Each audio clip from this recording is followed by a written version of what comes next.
Okay. Good evening, everyone. It's 6 p.m., and I'm going to call this City Council meeting to order. Will you please all stand with me to say the Pledge of Allegiance? I pledge allegiance to the flag of the United States of America and to the republic for which it stands, one nation, under God, indivisible, with liberty and justice for all. Okay, thank you. All right, moving on to roll call. I'll begin with Councilman Loy. Here. Councilwoman Kesty. Present. Councilwoman Diamond. Present. Councilman Henderson. Here. Councilman Koch. Present. Councilman Burns. Present. And Councilman Lavaca. Present. Very good, thank you. Okay, moving on to approval of the agenda. Do I have a motion?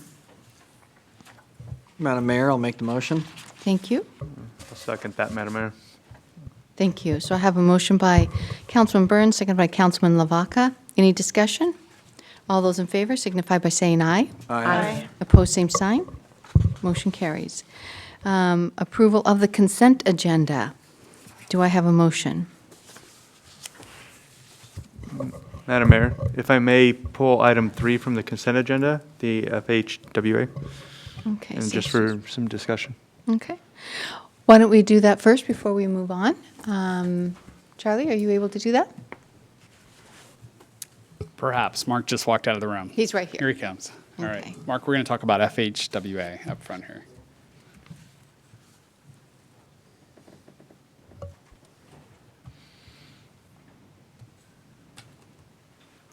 So awesome. Councilman Thanks. Lavaca has a question for you. Yeah, so my understanding is this is to approve application for a grant for, we would put 25 grand in, it'd be 100,000 that they would put forth to evaluate the streets, the traffic, and how the non-vehicle or non-motorized vehicle and motorized vehicles all traverse around our community, right?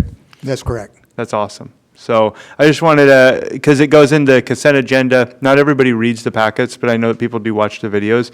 So just wanted to get that out on what that was, and that there is a plan to have a consultant, if we can get the grant, 25 grand on that side, towards an evaluation and assessment of what the traffic is like, what the roads are like, what the sidewalks are like, what the bike lanes are like for our community. Do Right. you want to discuss that at all? Yes, so it addresses traffic conditions and accidents and those kind of things. Road safety, the ultimate result of the grant, if funded, would be to prepare a road safety plan for the city of Sedro-Woolley, which would look at all aspects of transportation, motorized and non-motorized. The key to this is that for both the larger program that Safe Streets for All funds at the federal level, they require that you have a road safety plan in place in order to qualify for that grant. And there's quite a substantial number of funds available for that that would support both our non-motorized and motorized elements in town. We're actually specifically thinking about this is going to be a potential good source for continuing our Cascade Trail improvements on Highway 20 and other places. You know, and including possibly buying some right-of-way for the Cascade Trail as well. So, and then also, the state has a couple of programs that require a road safety plan as well, that this would also work for. Due to staffing levels, we haven't had time to pursue doing that over the last couple of years. So this is a good opportunity for getting that in place and making us eligible for a number of grant programs. That's awesome. Thank you very much.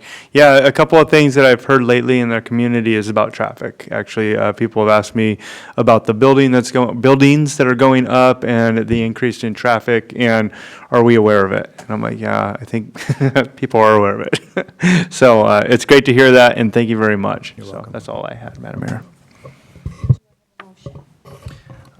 Madam Mayor, I'll make a motion to approve the consent agenda. I'll second it. Okay, thank you. So we have a motion by Councilman Lavaca, seconded by Councilman Koch. These are items 1 through 4 of the consent agenda. All those in favor signify by saying aye. Aye. Opposed, same sign. Thank you, motion carries. And tonight we have 2 special guests and presentations. To start this off, we're going to have George Sedou, who is going to come up and give us an overview of what's happening at Skagit PUD. And George, on the mic, it's kind of hard to see, but just down the stem just a bit, if there's a little button, if you pull it up towards you. There you All are. right, that works. Yeah, thank you. Okay, I have some slides, which I'm assuming will come up on the screen. So I'll wait for those to go up. But yes, thank you, Mayor. Thank you for having me, and I appreciate the time to talk to the council. I try to come every year to give an update on the PUD's activities. So here I am for 2024, and I've got about a dozen slides to highlight a few things that we're working on, some important things in the community. Feel free to ask questions during the presentation or afterwards about something else, if there's something else specific that you want to talk to me about. Okay. All right. Anything before I get started? No, but I would like to welcome one of your PUD commissioners. Did you want to Yes. introduce her to the council, or? It is one of the slides, so we're Okay, jumping ahead okay. a bit. But yes, this is Corinne Hammer. She's one of our PUD commissioners for District 3. And I think everybody's probably aware our district commissioner boundaries align with the county commissioner boundaries. And so the boundary's the same as Commissioner Janicki. Okay. Welcome, Corinne. All right, so there's the, well, I'll just look down in my pages. That's the cover slide for my presentation, Building a Secure Water Future, which is what we strive to do at the PUD to make sure that we have reliable and resilient water system to provide service to everybody. So there's our slide showing our 3 commissioners. Corinne is here behind me, as you mentioned, Mayor, and those are our other 2 commissioners, Commissioner Lindquist, who serves District 1, and then Andrew Miller serves District 2. Next slide, please. So this is just something that I like to put in all my presentations. It's a note about our strategic plan, because we do have a strategic plan, and we try to make all our decisions, budget decisions, other project decisions, to align with our plan to make sure that we've put some good thought and outlined our priorities and making sure that we're following that plan as often as we can. So this plan we implemented last year, and it goes through 2027. It's available on our website. If anybody's curious about digging into it, you can get access through our website. Now, I'll start off with a discussion about something that's been in the news recently. So these are a couple of headline clippings from things that have been in the media over the last couple of weeks. This is something we're really proud of. It's in the works right now, but we're working on providing a secure source of water to our local irrigators. And so we approved internally at the PUD a process by which we can transfer some of our water rights to some of our local irrigators. And so I'll give you some background on that. There's many irrigators in Skagit County who draw water directly from the Skagit River in order to irrigate their fields. A lot of those irrigators have water rights to take that water from the river and put it on their fields. One issue that they run into is that the water rights that they have are interruptible, meaning that when the Skagit River drops below a certain level, their water rights are interrupted. So there has to be a minimum flow in the Skagit River, and there's a rule that sets that out. It was set in 2001. It changes every month depending on, flows, snow melt, runoff, and those kinds of things. But when that level drops below a certain level, typically it's in the summer, that's when the irrigators' water rights are curtailed. They get interrupted. That's typically when the irrigators need their water, is in the summer. So it's really a push-pull. It's a conflict for the irrigators. Over time, especially with climate change in recent years, they haven't had access to their water rights in the summer as much as they've needed them for irrigation. 4 years out of the last 9, the governor has declared a drought in the state. And so during those years, we have made our water rights available to the irrigators. We've transferred them. So what that means is, in the summer, we typically pump from our pump station that's located on the South Skagit Highway. So I think probably many of you have driven by that building. There's 5 very large pumps there, which we can pump water from the Skagit River up into Judy Reservoir. And that's what we do in the summer months when there isn't rainfall and snow melt coming into Judy Reservoir by gravity. We pump it from the river. the decision to transfer water rights means that we defer some of our pumping. So instead of running 3 pumps, we'll back off and run 2. So we're pumping less, and the water rights and the amount of water that we're not pumping can stay in the river, travel downstream, and then the irrigators can take that water out of the river. So it's a paper transfer in essence. It's just paper exercise by ecology to transfer the rights. So we've done that during drought years, 4 times in the last 9 years, as I've said. And it's really helped the irrigators make sure their crops are viable in the summer when they needed the water. That's really a last-minute solution to the problem that they have. When there's a drought declared, usually their fields have been dry for a long time, and they've struggled. And so what we've done now is try to be more proactive. And so we started this discussion last fall. And so instead of waiting for a drought, we're applying with ecology to just do a seasonal transfer, meaning whether there's a drought declared or not. There happens to be one right now, but that's beside the point.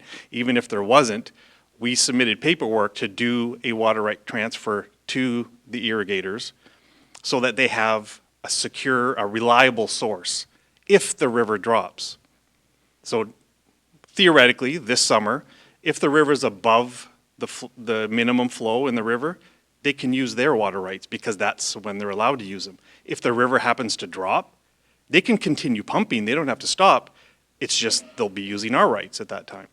So the river fluctuates a lot in the summer, and so now this just allows them to keep irrigating as they need to, and now it's just a paper exercise of figuring out whose water rights they're using. So this allows them a lot of different things. Allows them to have a reliable source of water, it provides them security in having the water. We're trying to do a multi-year agreement so that they can then plan their crops for next year or the year after. So this is something that this is the first year we're doing this.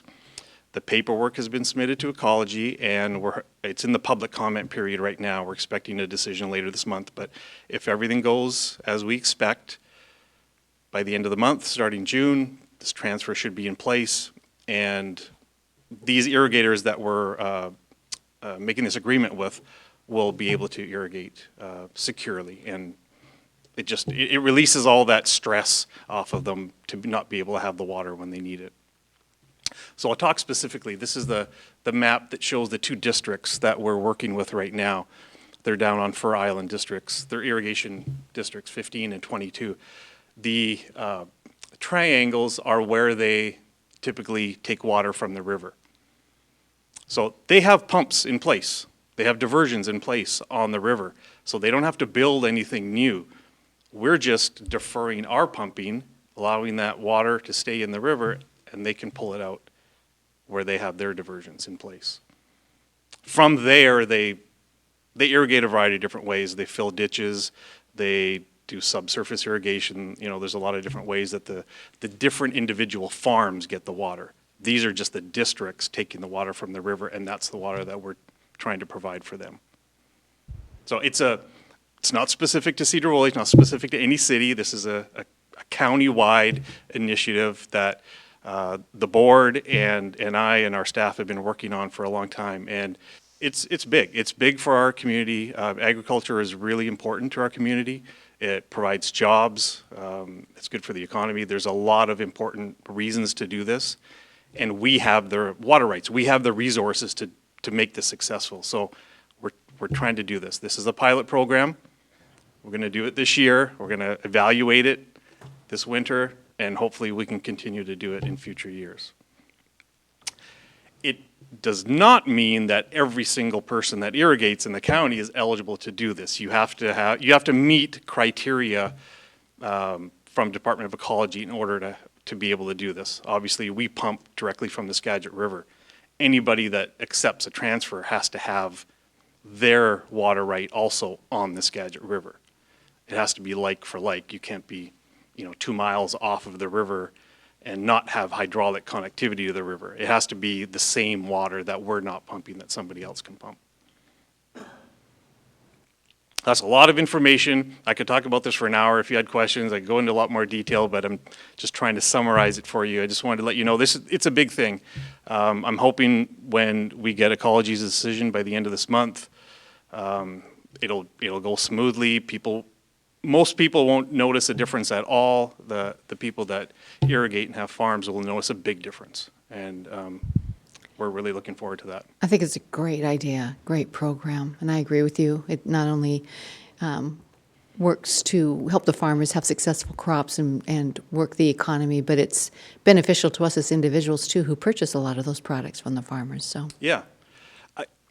Water is the biggest obstacle in the way that they plan their farming. I think deciding what crops they plant and where, they have to make decisions based on whether they're going to have water to irrigate those fields with.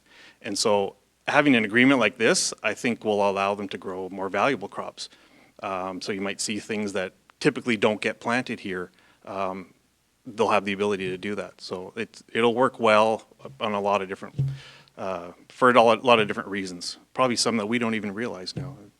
And we'll figure that out as we do this. Yeah, I just would like to know, how much water are you allowed to pump per day? As the PUD, Yes. or you mean just part of the transfer? Well, your total water rights for PUD. Okay, so I'll talk in some units that maybe people aren't used to talking in, but cubic feet per second is what our water rights are in. So the scale of them might mean something. So in the winter, we have 55 cubic feet per second that we can take water into Judy Reservoir. So 55 feet per second, cubic feet per second. It's an instantaneous water right, so that's like an instantaneous flow. We take water from the Cultus Mountains, so the water can flow into there. And if the river is high enough, we can also pump from the Skagit River, so the combination of the two can be a maximum of 55. In the summer, when the flows are lower in the river, we also have some rights that are curtailed a little bit, so our level drops to about 40. But ours don't get cut off. Ours are senior water rights. They're not all of them are interruptible. We've had them for 80 years. We were kind of first in line for water rights, and so ours, we still have them when the river's lower. The irrigators and a lot of other people have interruptible or junior water rights, so theirs get cut off completely. But we still can pump 40 cubic feet per second in the summer. I had a question, Madam Go Mayor. ahead, go ahead. After visiting Southern California and drinking their water, when I came back to Sedro-Woolley, I really appreciated the change. Is Sedro-Woolley water considered good? I mean, what is the qualification on it? Yes, I would say it's considered really good. So all of the water in the valley that we deliver comes from Judy Reservoir, and we do win awards for our water. Just recently, there's a local competition for water districts in the Northwest. We won that, and we went to Spokane and competed statewide. We've competed nationally. It's water tasting that people do. So that's just kind of the recognition that we have, but I can't quote you specifically, but we do a lot of testing, a lot of sampling, and our water quality report is published once a year, and it lists all of the water quality regulations and guidelines and our performance. And you can find that on our website as well. I appreciate that because unlike, not to knock them, the city of Bellingham, whose water sources are Lake Whatcom and Lake Samish, which is surrounded by homes and Yeah. things. So I appreciate it. Thank you. Our water sources are pretty pristine, and we're lucky for that. Madam Mayor? Yes. If I may. Yeah, thank you very much for the presentation. That's great news for our agricultural community. Seed production, super important to us everywhere in Skagit County, and I think that's well known. So are the water levels go below a certain rate, and then they have a hard time irrigating? Has that been that way for like 20 years, 40 years? How long has that been? Since the inception of when those farming communities came on, yeah. So the water rights have always kind of been when it Always reaches been a like certain that. level? I Nice. just think we're noticing it more now. We're getting longer and drier summers, and so when the river drops in the summer, it stays low rather than, going up and down. And so I think that's been the biggest impact. Okay. So they're actually noticing it more recently because it's actually yeah. staying lower. And it's coming earlier. Like, right now, the river is below the in-stream flow rule. Yeah. So if they needed to irrigate right now, they couldn't. But they could with the transfer. Is there a cost on their part with the transfer, or is it straight across same pay, or? Yes, that's a good question. So there's administration that is needed to do this. We have to meter each of the transfers because we have to report on our water right consumption. So there's a meter that goes on every single diversion. We have to take that information and we funnel it to ecology. There's other administration that we have to do. So there's a fee for that. And then there's a fee set for like per unit of water that we have incorporated in there as well. Nice. And then last question, not so much related to this, but just in water in general. There's been talk, not so much in city limits, but well water throughout, seeing maybe some of that return or an opportunity to have that return to certain areas. And then also, last question, so I guess two questions. Is there projected to be a tax increase on PUD within the next, 6 months or so? So we don't collect taxes, so just to clarify. Or a rate increase, Yeah, I guess, so we- would be a tax kind of, but rate increase. So we've had a rate plan over the last 5 years where we did 5% for each year. Okay. That plan runs out at the end of this year, so this fall are going to be discussions about what the rate plan will be going forward. We haven't made any decisions yet. So as far as 2025 is concerned, we still have to make that decision. But it's a 5% compound interest increase. That's what it has been over the last 5 years to fund our capital program, yes. And then the wells, just to check. Specifically, what is the question? So like going up eastbound, there was interest in like the well waters or people not being able to drill nearly as much as they were used to because some of those water rights have been removed. And if there was, I thought there was talk about returning some of those near the river area. So I do have a slide about that a little bit later, so that's a good question. It was one of my reserve slides. I thought you were done with but, your No, but I'll slideshow. go to it.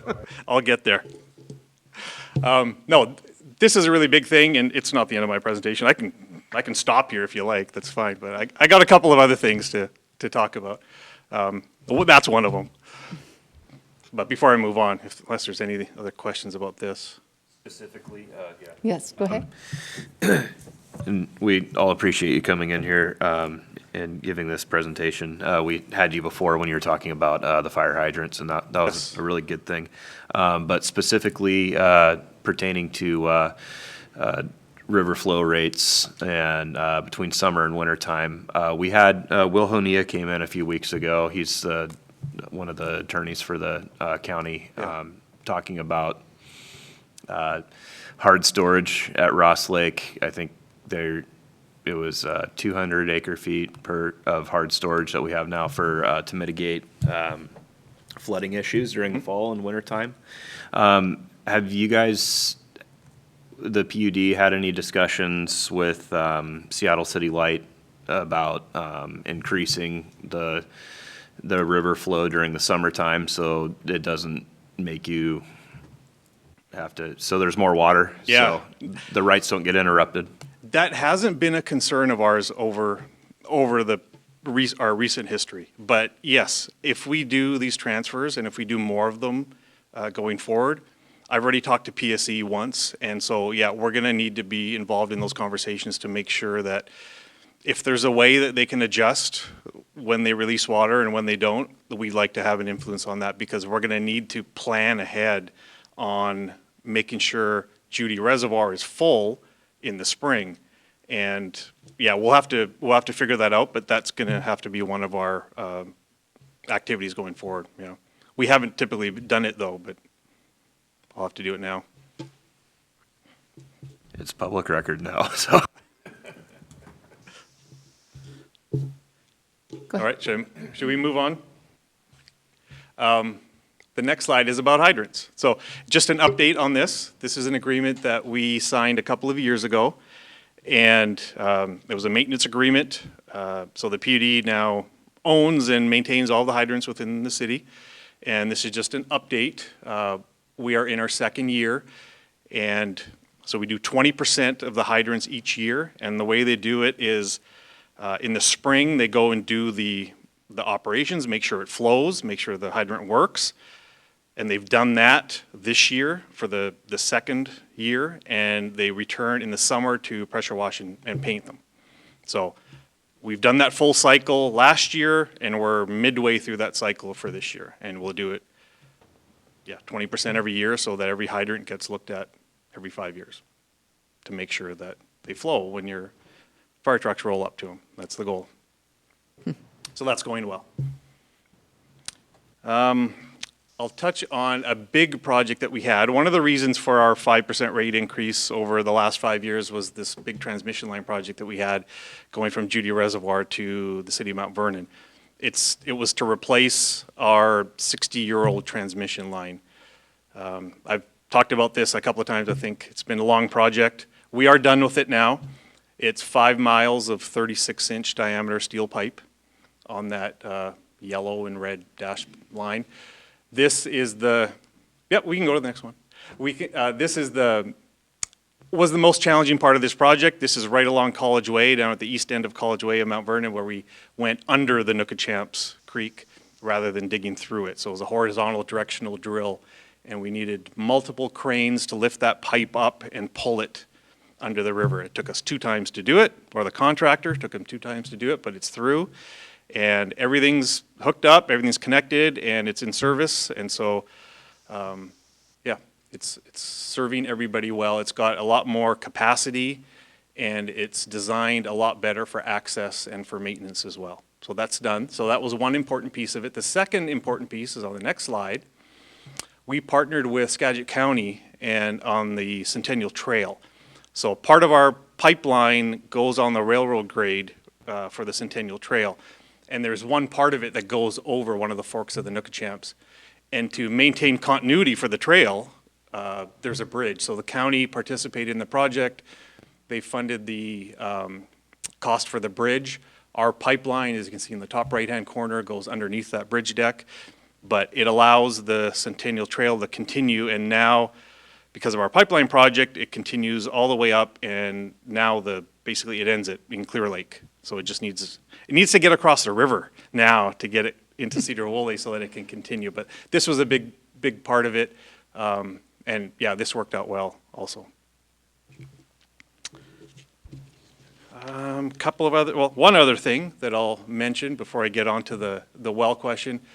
We can go to the next one. It's just an update. We are in the middle of construction for a new administration building on our site. I think I've talked to you about this once before. So the site plan on the left, the blue buildings are what exists at our site over on Freeway Drive. And that orange-yellow rectangle in the top left corner is going to be our new administration building. That's just a rendering on the right. It should be ready by the end of the year. We're hoping to move before the end of the year. And the next slide just shows the current phase of the construction. You can see this as you drive by on Freeway Drive. It's actually a lot further than this now. We've got windows in, and it's taking good shape. The next question that usually comes is, what are you going to do with your old building? We're in discussions with Mount Vernon School District. They're interested in some more administration space, and so we're trying to figure out a way to make that work as well so that the space is still used. I have to say, George, one thing that I appreciated about PUD, because I've sat in on a couple different boards that you and I both sit on, and that has to do with the partnership. PUD is really great about partnering with all different kinds of agencies in order to benefit projects that are good for the community. And so, on behalf of our board here at Sedro-Woolley, we want to thank you for being a participant in that and helping to create a more livable space here in Skagit County. So thank you. No, I appreciate that. We at the PUD, we know that we play in everybody else's sandbox. Our service area covers 3 cities and the county. So where we can partner makes the most sense. We try and do that. Thank you. And then this was the next slide shows the end of my planned presentation, but I do have a couple of slides. So if we go forward, go ahead. Nobody asked questions about this, so we'll skip it. or that, so we'll skip that one. Okay, this. I may have shown this a couple of years ago, but I can't remember exactly when. It was back in 2015 when Department of Ecology started looking at the upriver well issue. And basically there's a moratorium, right? You can't drill new wells in most of Skagit County. So there was an agreement made, I think this was 2018-ish. The map's kind of hard to read, it's small. The colors are more important. So there's an agreement made with Seattle City Light to release a little bit more water from their dam so that some areas upriver could drill wells and access that water that they're releasing. Those areas are in the green. So there were restrictions set. You can't be too close to the river, you can't be too close to a tributary. You know, you had to have this filter put on you. But there is a map, this is the map. The line on the left, that pink line, shows where our diversion is, where we pump water from the Skagit River, and it goes all the way up to, I don't know where it goes, maybe to Rockport or so. But that is the current map that people can use to determine if they have a piece of property or want to buy one, if they're eligible to drill a well. It's on Ecology's website, and obviously people should ask more questions if they're interested in doing something like this. There's a lot of information out there, and Ecology is the best place to start. But there is an avenue. It's not great. There's a lot of areas that are blocked off, which is, you know, that's just the rule. But there are some areas in green which have the potential of being able to drill wells. Are there any commercial plants drilling up there for bottled water? Do you know of? Not that I know of. For some reason, I thought there was one up past Concrete for there. Yeah, not that I know of. Okay. There used to be a bottling plant that took water from the hydrant right there on Highway 20 from the concrete water system, Cascade Clear. That was years ago. Okay. They used to bring it down to Burlington and bottle it. Sell it back to. Yeah, well, yeah. Any other questions for George? Okay. All right. Thank you for your time. Appreciate it. If you have any other questions or want to email me about anything, feel free. The mayor has my email address and contact information, so feel free to ask. Thank you so much, George, for coming. Thank you Thank for you. coming too. Yeah. Okay, next up for the presentation is Volunteers of America, and they have an exciting program, a project actually, that they're going to be talking about and that we're going to be discussing with you. You've already heard a little bit about it, and that is the 42-unit affordable housing development for veterans, and with households that are 30% AMI, correct? All right, so I don't know who's going to start here. Are you going to start? Okay. And I didn't get to greet you. You were busy visiting, so I didn't get to greet you, so welcome. Thank you, Mayor and Council. My name is Kirk Pearson. I work for Volunteers of America, Western Washington. We have over 840 people that we're proud to be employees with us, and over 100 live here in Skagit County, throughout the county, and offices in Mount Vernon.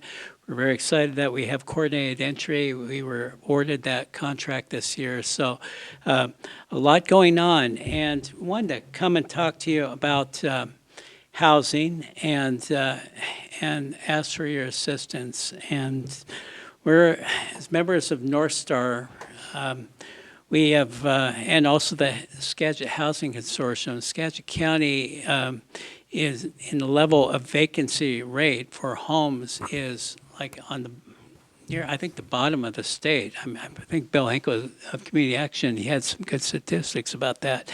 And especially for lower income families too. We have a proposal, and actually it's pretty far along too, but we're going to do 12 units for low income veterans, 30 units will be divided, 15 for people below 50% of the average median income, and 15 for folks in 30% of the average median income. So we're seeking your support. We would like to at least present this to you and answer any questions you have. And Beth is our consultant from Beacon Development, and along with Beth, Jim Lorenz. Jim is our VOA project manager. So we really appreciate the time to hear us out, and I'll turn it over to Beth. Thank you. All right, thank you. Welcome, Beth. Thank you. Thank you for having us and for considering our request. So again, I'm Beth Borum with Beacon Development, and we are the development consultant for Volunteers of America. And as Kirk said, the why of this project for Snohomish County is that Volunteers of America is very active in the county, serves a lot of people here, and so the logical next step is to build housing. And of course, there's a great demand for housing in Skagit County, particularly for extremely low income. And so what our work is in helping VOA is we help them from feasibility all the way through construction, in financing the project, getting the project, all the consultants hired, permitting, construction. And so we are in the financing acquisition phase, getting all the financing in place. And through last year, we worked to get funding through the state and the county. Fortunately, and the city of Burlington, this project was funded last year, and through a coordinated funding process. The funding awards are for 50 years. So Volunteers of America receives the money, and in exchange to build the project, and in exchange is committing to operate and own the property for 50 years for low-income people. And so those funds have been awarded. It's a $20 million project, as you can see, and almost fully funded. This is our last request for funding for $500,000, and so that's where we're at. A little bit more about the program. So we're 42 units, 21 one-bedrooms, 28 one-bedrooms, 14 two-bedrooms. And one of those is a resident manager's unit. Half the units are for people at or below 30% of area median income, and half are below 50% of area median income. So median income in Skagit County for '24 is $102,800, which I'm sure it seems like a lot. They've gone up a lot over the last couple of years. So the maximum income, and it goes by that's a four-person household. So the maximum income someone could have, four-person household, would be $50,000, and then but half of the units are set at or below 30%. The rents are also going to be very affordable. So $512 for one bedrooms, $512 to $615, and then $850 to $1,000. So the property that VOA has secured is in Burlington. It's an industrial site, second page. It's on East Rio Vista, and the property is currently under contract, and we are in the design phase. And the third page is the beginning of the site plans for the property. So we're getting ready to submit permits. We have 5 buildings, 6 buildings. The building to the right is a community building that has units up top. And so there's community spaces as well as resident services spaces, so that people can receive support, and then there's common room and a community kitchen. So that is the general layout of the buildings, and then you can see there's some elevations in the next pages that show the overall look of the buildings. So we're talking 2- and 3-story flats.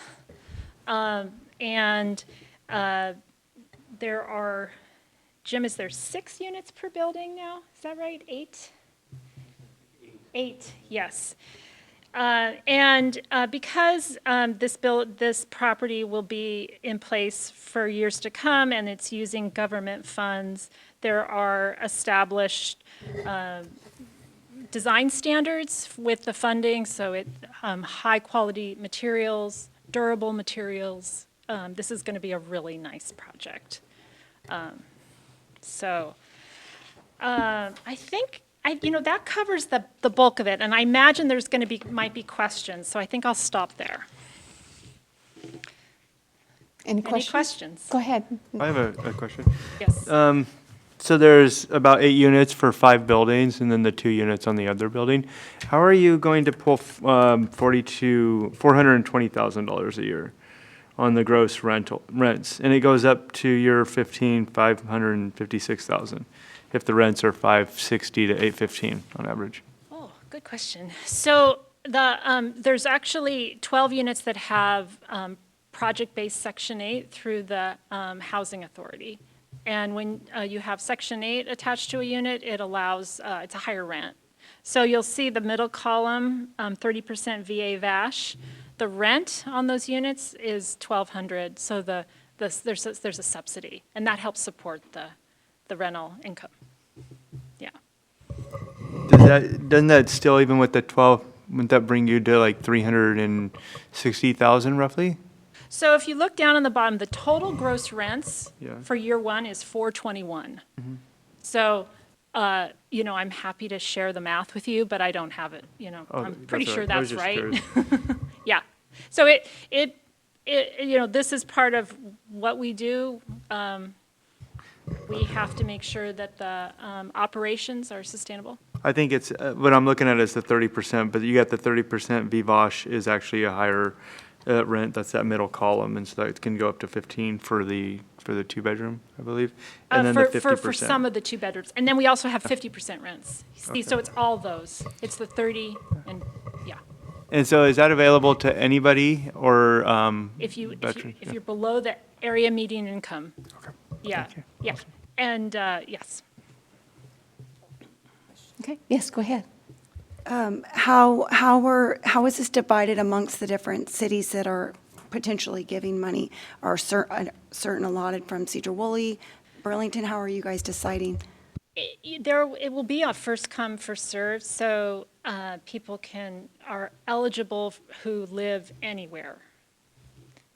And so when the units become open, they'll be advertised. So it's really first come, first serve. So they could be from Olympia and then be coming here as well? They absolutely could, Anywhere. but probably not. People are going to be local, because people want, and also we're going to market locally too. I mean, the focus is going to be on the community, not on people coming from elsewhere. But yes, people could. There's nothing that would exclude someone, but that's not how it typically works. People want to live in their community, and that's what the focus will be. Okay, go ahead. Anybody else? You gonna go or? Go ahead. Okay. So is this transitional housing or is this permanent housing? It's permanent housing. Okay, and so is there like any incentive-based programs that you're gonna work with the people to get their median, or get closer to the median income? Whether Yep. it's better jobs, I know you got 12 units out of for vets, and then you got 30 more for other people.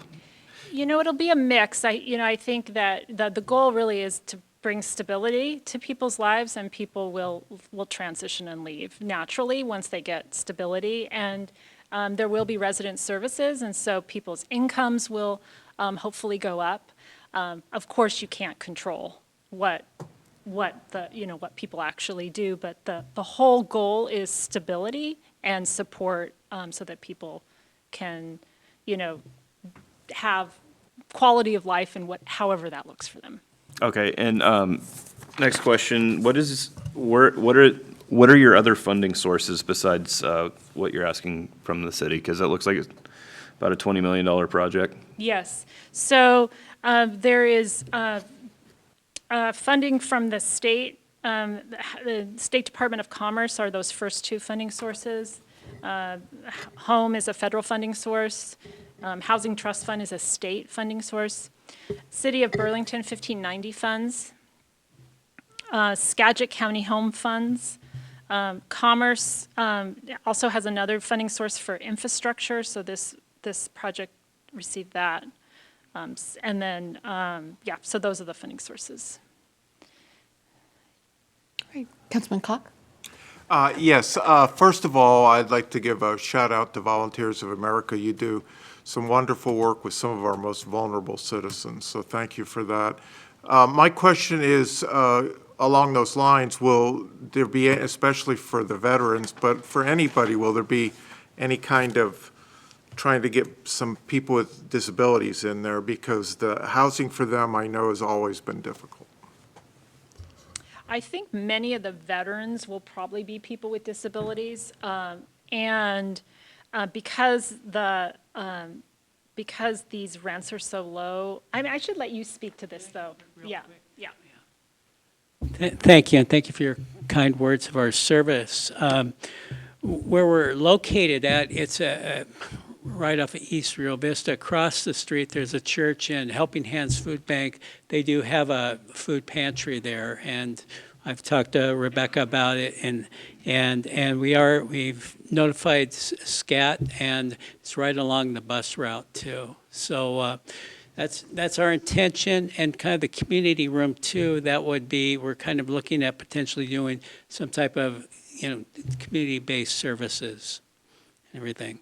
We do have, I didn't mention our offices. We're in the Carnation Building here in Skagit County, but also in the Department of Health is where we have our coordinated entry office. So, thank you. Yeah. Any other questions? Councilman Burns? The price per unit, would you consider that on par with what you commonly see in a project like this? Because it's about the price of just going out and buying an entry-level home. Yeah, it is expensive, and what we've seen over the since 2021, construction costs have gone up so much, as people are aware. Unfortunately, they have leveled off, but they haven't gone down at all. It is it is not any more expensive than we see right now. A lot of these costs have to do with site work and infrastructure. There's also prevailing wage that comes with when you have public funds, so it's not just the same as a private contractor on the market. It's a little higher wages because of that. So, we work hard to keep our budgets, as, what is necessary, it's not extravagant. It's just what it costs. I see. Okay. Thank you. If I may jump in really quick, something, this is, according to the Department of Commerce, you notice they are contributing quite a bit, and this is, I'd say, kind of a project of regional-wide significance because of the amount of money, because the seriousness of low-income housing in the county. So this is taking that factor into consideration. Thank you. Yeah, it is interesting. So the state this year funded 3 projects we often use a federal program called the Low-Income Housing Tax Credit. There's not enough of those funds that go around, so the state chose to fund 3 projects this year just out of its funds, and this was one of them because they saw the need for housing in Skagit County. So. Yeah. You said that you have the property for 50 years as maintaining that. Based on the price of over $20 million and the calculating out in 42 units to be approximately $476,190 per unit to build,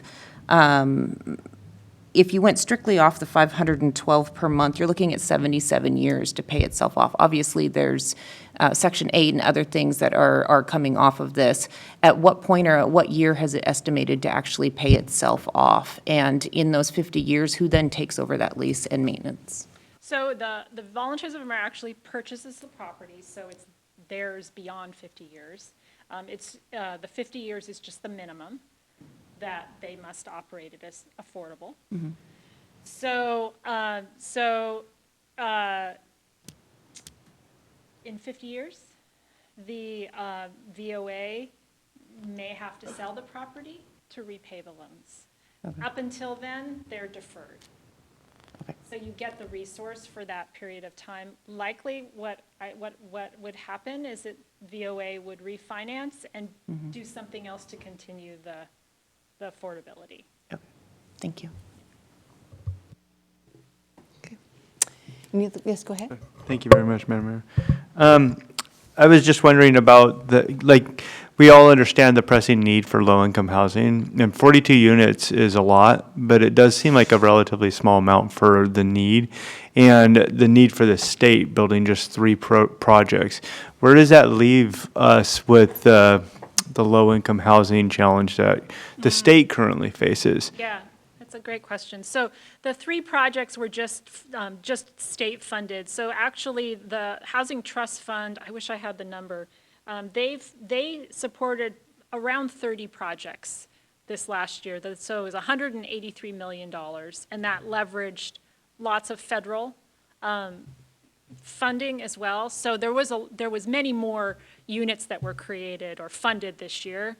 That said, there's still a huge demand because the housing stock isn't being developed fast enough, and then the affordable housing stock isn't being developed fast enough, and for the demand. And so, the addition of the 1590 funds is really important, and the ability for counties and cities to be able to use their sales tax, or is it sales tax? I'm forgetting right now. Is it? It's a tax, Yeah, for affordable housing. So it allows these types of projects to come in places that they weren't feasible before because there's not enough local funding. So it's a resource issue, and there's a lack of resources. But there's a robust, affordable housing network in Washington, and yes, there's still just a huge demand. I see it being an awesome opportunity for, elderly people or people that, various people that are of low income. We get a lot of low income housing development requests, or we see them built throughout the state and around the county for sure. And it turns out to be $2,600, $2,800, $3,200 for small units. Right. It's like, that's not low income. So it seems like this would be gone in no time, and then the need would basically be there. Like, this would maybe be a few percentage of the actual challenge. But Yeah, it's true. well, thank you so much for all you guys are doing.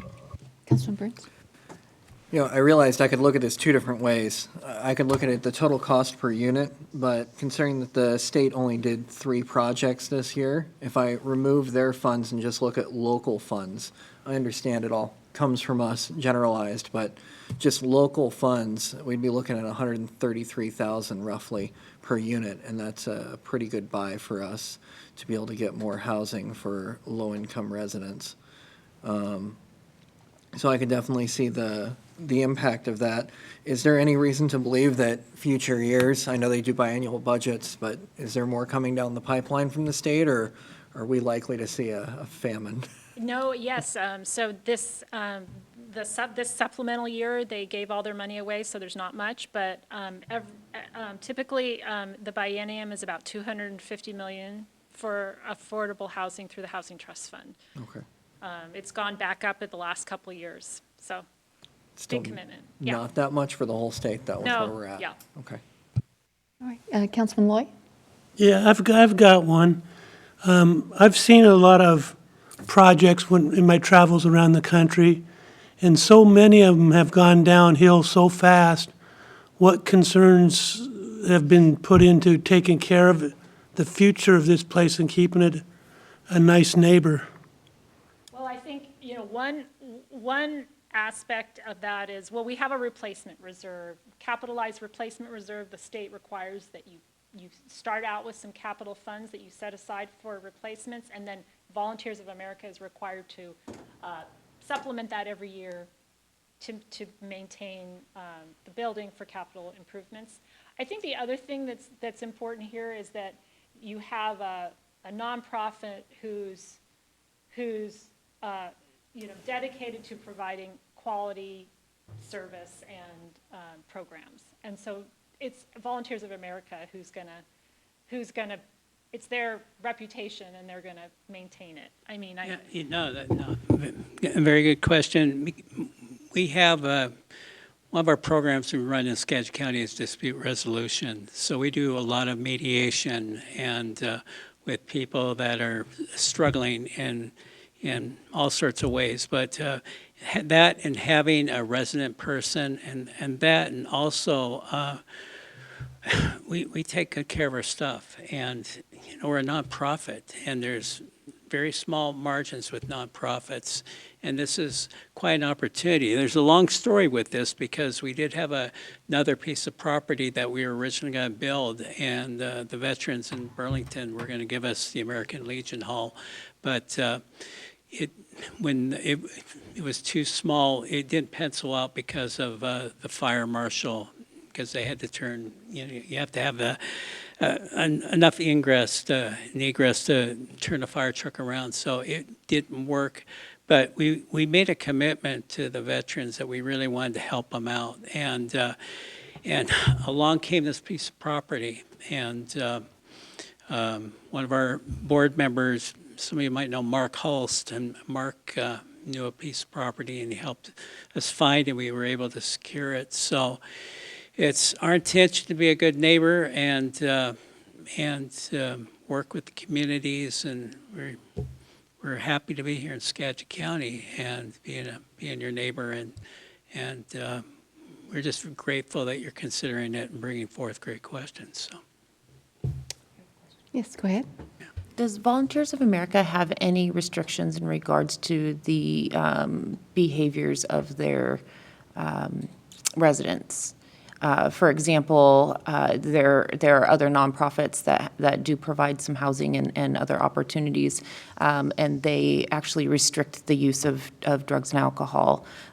They restrict and prohibit any sort of physical, mental or emotional abuse and those sorts of things. So if somebody were to be arrested for their behaviors on premises, that they would no longer be able to reside in state or county funded residents using taxpayers' dollars if they were going to behave and abide by those sorts of standards. Does Volunteers of America have anything like that would help to safeguard some of those neighbors? And I think it would help to having a resident manager there on site and everything, and monitoring and just making sure.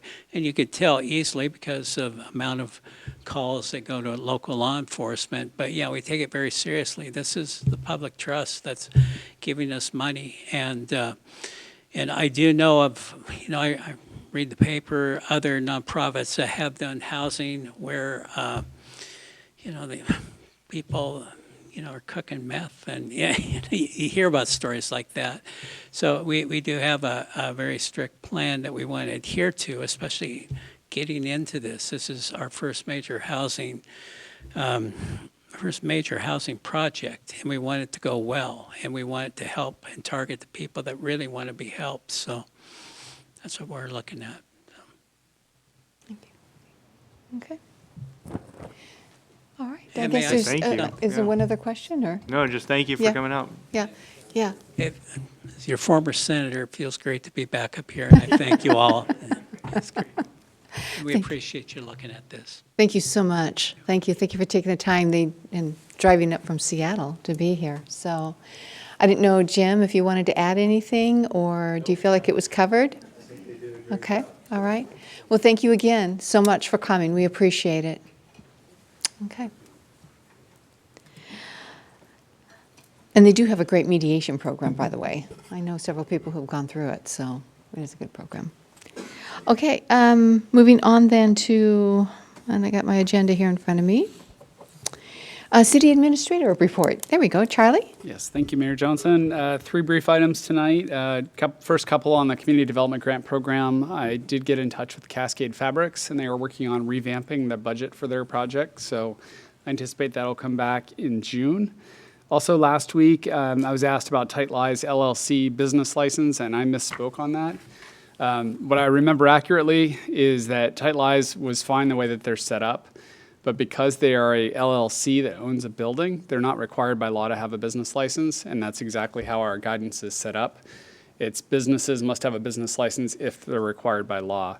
Municipal code does not require an LLC that owns a business or owns a building to have a business license. Their tenants have to have business licenses for doing retail business. So I misspoke on that, but nonetheless, and it was listed on their review sheet that it was not required when council approved it. So, but nonetheless, they qualify based upon the way that the criteria were written. So wanted to clarify that, and then I'm going to miss the next meeting. So I'll be on vacation, so I just wanted to let you all know that. All right, thank you. Moving on to council reports. Councilman Loy? Yeah, as everybody knows, we've chosen August 17th for our restart of our skateboard competition for the kids. We had a meeting the other day and started getting everything lined up. And Nick Lavaca joined our group tonight, but I'm going to be after all you guys to help out when August gets here. So our skateboard competition's back on. It's on its way, and we'll see you in August. I think that's fantastic. Thank you for staying on this. Councilwoman Kesty? Thank you. On May 18th at the Sedro-Woolley Museum, we're celebrating Armed Forces Day at 1 o'clock. There will be presentations by the Sons of the American Revolution, Lee Sherman and John Schmidt. So I invite all of you to come and celebrate Armed Forces Day with us. That's fantastic. Thank you. Councilwoman Diamond? I just wanted to report a couple of the comments back to me from constituents, all of which are things that I've stated before, but one, with the weather getting better, traffic is starting to pick up. So we've got the traffic coming through, going through the North Cascades, which tends to be and create a little bit of congestion. So just to be aware of that as we're coming through. Also noticing detours of truck drivers taking their semi-trucks through town now to avoid that traffic. I witnessed it personally today, twice. So we're starting to see that activity come through. Also wanted to pass along, and maybe something that, Chief, you'd be able to pass along to the school district, but just to remind the kids that when they're crossing the street to please put down their phones. Crossing the street, kids not paying attention, looking at their phones while they're crossing their streets is dangerous for themselves as well as the drivers that are trying to be alert for them. And that's all I have. All right, thank you. Councilman Henderson?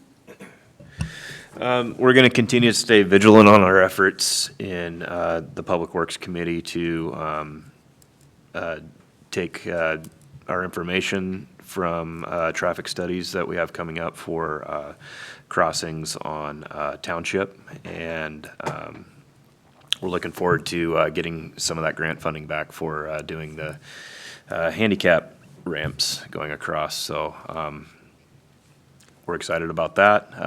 Also coming up in June, we actually have two different car shows here in the city of Sedro-Woolley during the month of June. So stay tuned and be ready for those. One of them's Blast from the Past, and one of them's during Logger Rodeo. So enjoy. Thank you. Councilman Cock? No report, thank you. All right, thank you. Councilman Burns? Well, I'm the Lions Club, as many of you probably know, and I'm really happy to say we brought back the log drive again this year. We're selling tickets, so everybody be on the lookout for somebody selling them. It's just members who are able to do it due to state law, but there are some business owners who are members of the Lions Club. We will be selling tickets through July 1st and then floating the log down the river on the 2nd. Hopefully not on the 3rd as well, but, you know, low river, we'll see how that goes.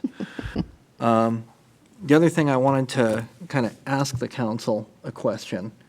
I've heard, I think everyone here now say something that they disliked the tablets that were given by the city. I never took mine. I provided my own laptop and have paid for my own cell phone. Would any of you have interest in us asking Woody to get a price on laptop that would be sufficient for the council and cell phones? I personally don't think I need a cell phone. I don't have, I think I've received maybe a handful of phone calls at all in the last, well, since I've been on council. So I don't think that that would be necessary for me personally. I like the idea of the little bit better tablet. I sort of exclusively use this for city business for, public records use. In a former job, I didn't, and my private computer got sort of scoured for public records. So I'd like something a little better, but, they're not cheap. Anyone else? I just use my tablet for email. I follow along on the meetings on my own computer, but I mean, if it gets seized for public record requests, I mean, they're not gonna find anything on there. It's just a hassle. Yeah. Councilwoman Kesty? I don't need a cell phone, and although I don't like my tablet, I don't want to burden anybody about it, so it's good enough. All right, I won't bother then. Thanks. Okay, all right, thank you. Councilman Lavaca? Thank you very much. So we had the economic development planning meeting today for the committee, and we went through and talked about the development plan that we had drawn up probably a year and a half ago, 2 years ago, and getting ready to bring that back before the council. It would be something that has been refined throughout the time with the committee, and this latest revision is to kind of separate what are action items for the city and what's going to be action items that would be something that would be needed for the comprehensive plan, and then some of the cost associated with some of those action items, and if the city would be interested in funding some of those. Some of those even with our strategic council fund. We haven't used that fund for any project since I've been on the council or any meetings I had saw before that. Mainly it goes to paying bills afterwards. So if there are some ideas on there that we'd want to attack just to have some items checked off a box, that would probably be a good thing. Otherwise, it would be nice to see that fund replace it sometime and start funding that again because we can use it and beautify the city, but it does no point if we're not actually using it. So we did have a couple of discussions about future things we wanted to bring up and talk about. Part of that was, some of the beautification downtown proposal. And I think we had McKenna Keeling here to talk about that a while ago, but what we were talking about was looking more towards the ports of entry. And that's something that we'll be looking at. So if you guys got any ideas or areas of points of entry into Sedro-Woolley, love to hear it and love to hear your thoughts on it. Roundabouts was a big discussion and some way to do contests to bring people from the community into the forum and have a discussion at the table when they have ownership at that point. So that's all stuff that could be possible. I've also heard a couple of times this last couple weeks about traffic and construction. I've talked about that a little bit, and I was glad, Mark, that I saw that in the packet. It's something that I sent over to Charlie earlier this week about wanting to discuss it in our economic development forum. So that's going to be really good to see that. I see a lot of traffic coming from North Cascade. I know it's not the fix by no means, but if there's any way to, petition the county to look at that Minkler Highway 20 junction and at least add a turn lane so that when people stop right there to turn onto Minkler, it doesn't create that serious risk of a car wreck. And we've already seen multiple deaths on that very intersection many a time. So I don't think it would be a huge ask for safety, but it would be something that would greatly improve traffic. Fix the Minkler turn, not so sharp, and then add a turn lane right there. Thank you. All right, thank you. I only have a couple things tonight. First is that I sent out to all of you the AWC notice. They have several boards available that you may want to consider being a part of. It's a great way to not only impact your community, but also impact other communities around the state. So might want to check for that. And also, Skagit Trail Builders is going to be having another work party this Saturday, May 10th, and they're looking for volunteers for that. And then one last thing, also again in your email, this was sent out by Woody. This has to do with the Zoom meeting updates, and it talks about the Zoom webinars and how that all works and what you can do. And so kind of good informational information there. Okay, now we will be moving on to public comment. It is 7:10. I will open this up to those within the council chambers here first. I don't see anybody online, but I'll have Woody check that here in a minute. So is there anybody in council chambers that would like to give public comment? Okay. Be sure to give your name and how you're affiliated with the city. Philip Murray. I live in the city. Charlie Bush really confused me on what he said about the Tight Lies getting their grant money. I take it that they did get it? Okay, I have asked for public records of the license. There is none. I have your transcripts here from them. It says on November 6th, Bigfoot Den is the tenant, and they have the correct selling, serving alcohol business license. Well, Bigfoot disappeared. Now there's going to be a new tenant in there. Then it says further down, from Nikki Thompson to Charlie Bush. Hi, Charlie. If the business is the landlord, no business license is required per code, but the tenant should have a business license if it's doing business in the city. Nikki. Okay. From Charlie Bush to Nikki Thompson. Hi, Nikki.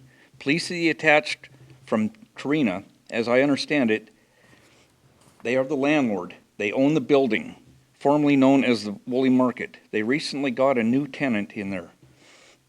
They, Tight Lies, do not currently have a business license. Thanks. Charlie Bush. And further down, Nikki Thompson to Charlie Bush. Hi, Charlie. Can you clarify what in of business they operate? You say that the owners, that he owns Woolley Market, which on Google appears to be a restaurant store. Regardless of that, of what they do, I am not sure why they would not be required to obtain a business license. The code says that anyone engaging in business in the city has to have a license. If he is just the landlord, then the business itself would need to have a business license. I presume that they do have a license. Can you clarify those issues? Thanks, Nikki. Charlie Bush to Nikki Thompson. Hi, Nikki. True Lies, spelling error, I guess. True Lies is the business owned by Eric Johnson and the mayor's husband, and they have an application in for our grant. Now that's a concern. It says it's Mayor Johnson and her husband, and they have a application in. Okay, that creates a conflict of interest as far as I'm concerned.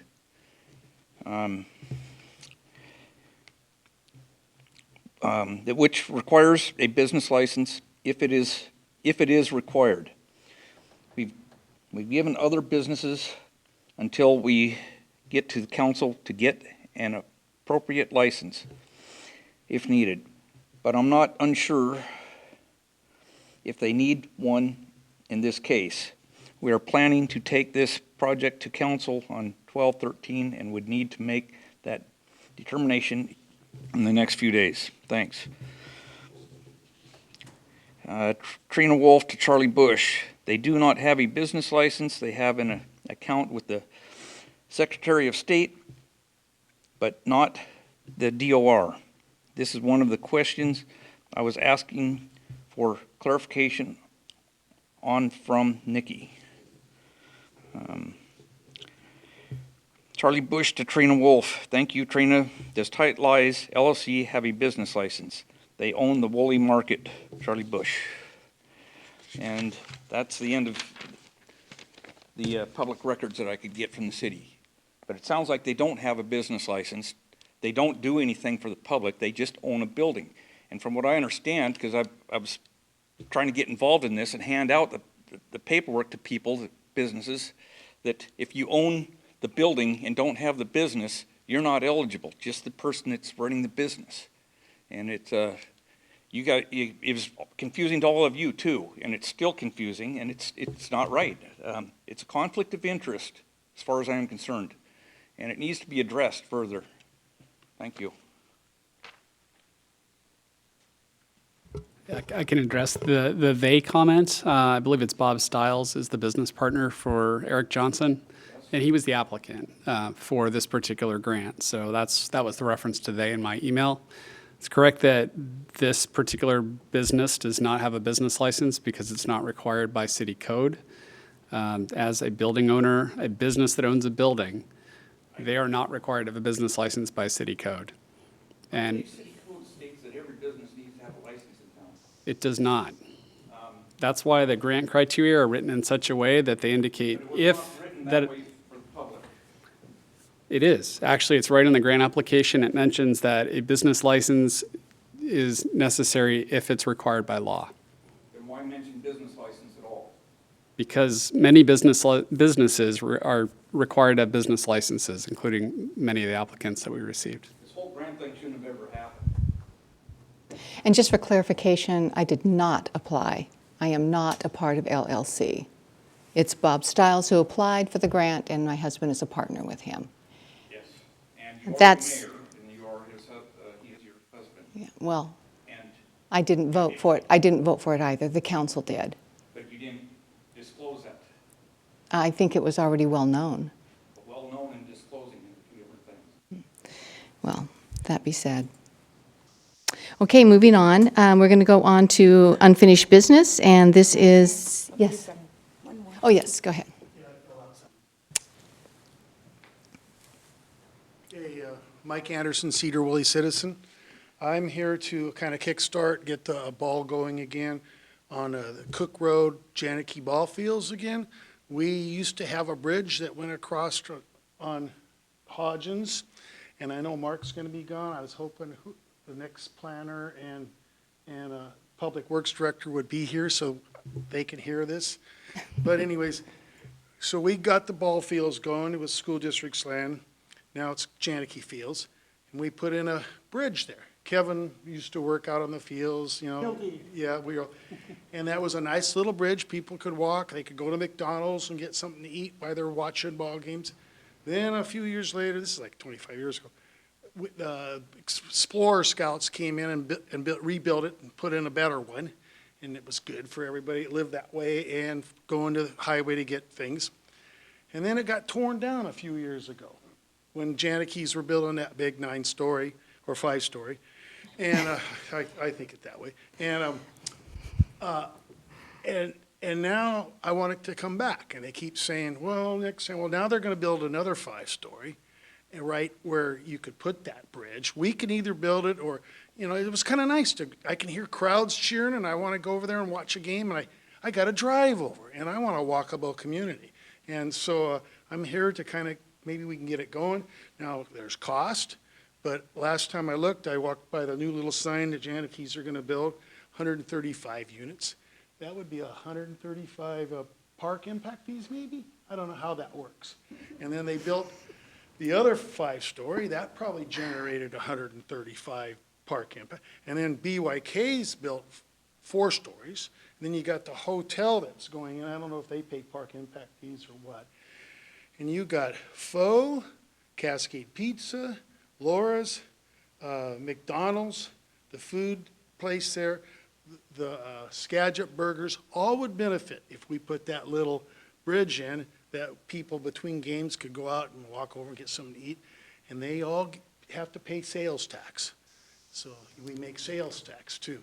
So I just want to get the ball rolling instead of, and I want to walk across that before I'm dead. Thank you.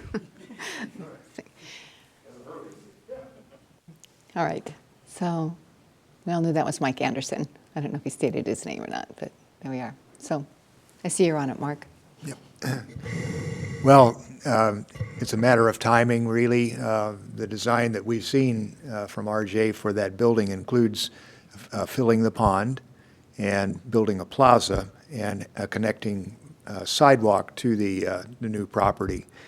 Of course, the timing is not determined by the city on when they build the building, but that's what they've planned. I can talk to them again and see if they are willing to put a temporary facility back in there, but the reason the old one was taken out is it had become unsafe, and they knew they were going to plan to do this. So the timing is, it leaves it a long time in a less than optimal condition, but, we do not, we don't have the control on how that's going to proceed timing-wise. But that's what the design ultimately is. It'll be a nice connection there with the plaza to access the ball fields. All right, thank you. Thank you for bringing that to our attention. Yep. Okay, anyone else? All right, how about online? Is there anybody online who would like to make public comment? I don't see anybody online. Anybody who is remote, if you could please just raise your hand and I will allow you to speak. All right. I am seeing none, Madam Mayor. All right, thank you, Woody. That's all we need to know. Okay, it is 7:21, and I am going to close public comment, and we are going to move on to unfinished business. This is a list of authorized positions. It's to create a part-time HR analyst position and expand an accounting technician position to full-time, and we did hear about this at a couple meetings ago, and so are you going to be addressing this, Charlie? Yeah, I can certainly address this. Kelly could not be here tonight, and so if there are a lot of questions still related to the finance department, we can certainly delay this for more conversation with Kelly when she's back at the next meeting. But just wanted to check in with council. We answered a lot of questions at the last meeting to see if you have further questions and what we can do to help you become clearer on this item.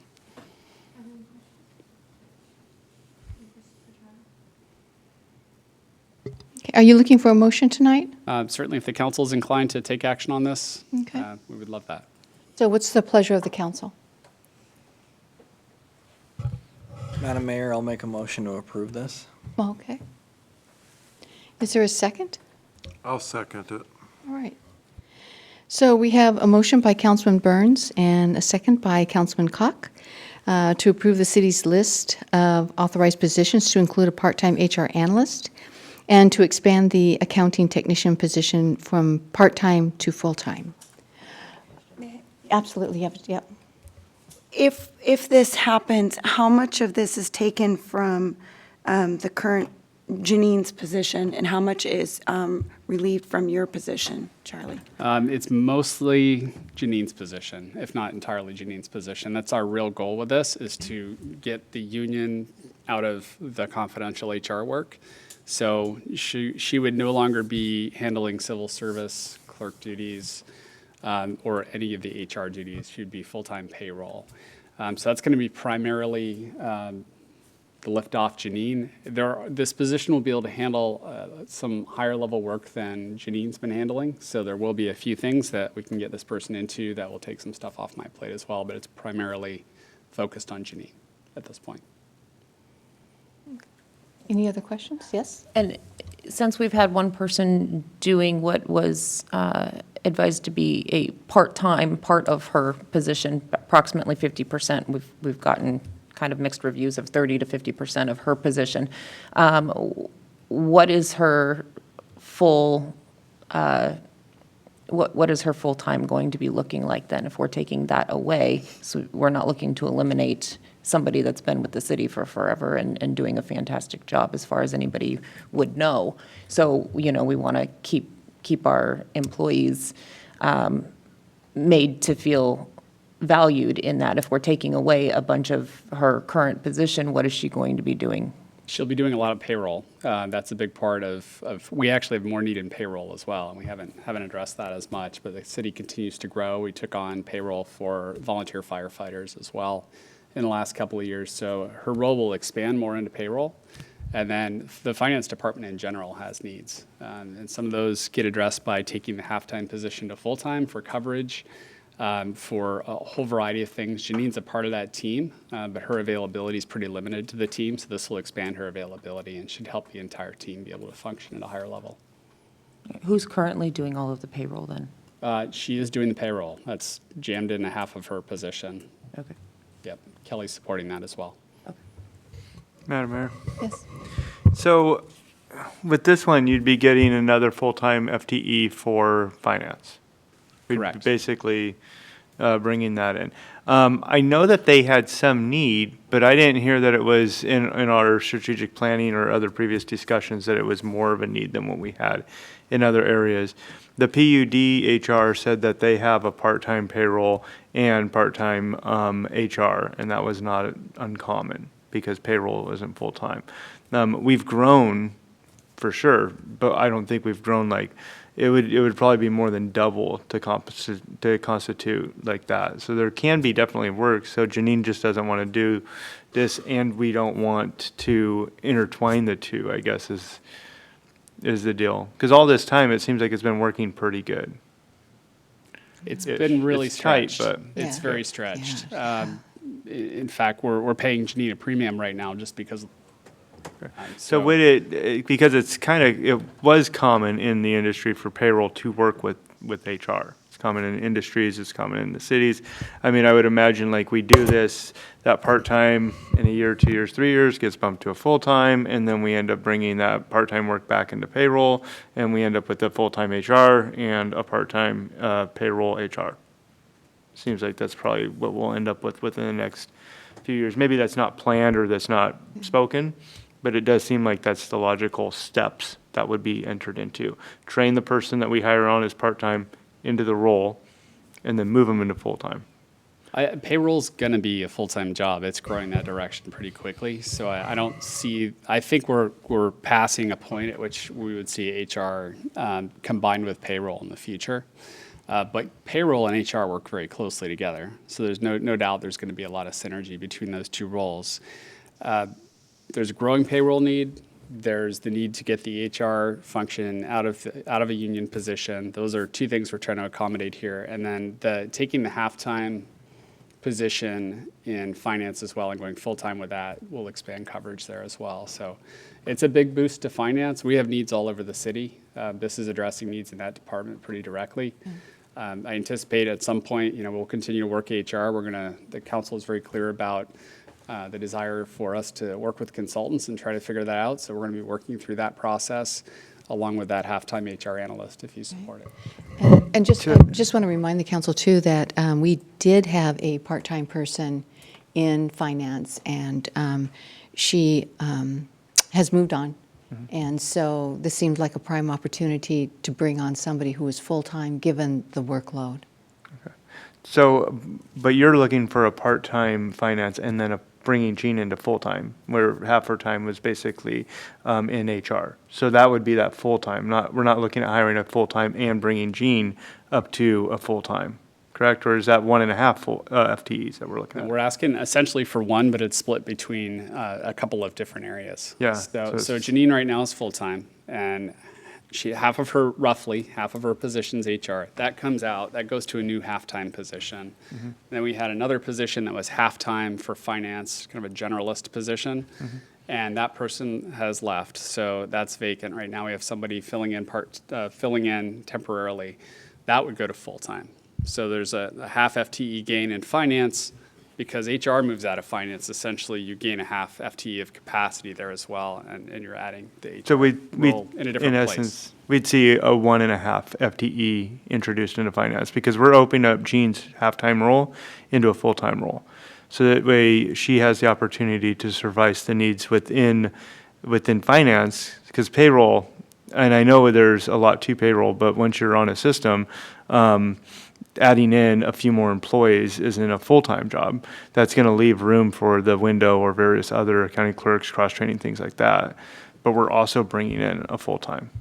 And then we'll have that half-time HR. So we're kind of like creating two positions almost. The gain for finance is 1 FTE of capacity. It's taking a half-time to a full-time, so there's a half. And then it's taking HR out, which is another half. And so HR essentially stays at the same staffing level citywide. I see. So you're replacing that half-time that left with a full-time. So that's where you get the full-time. And she's not able to accomplish.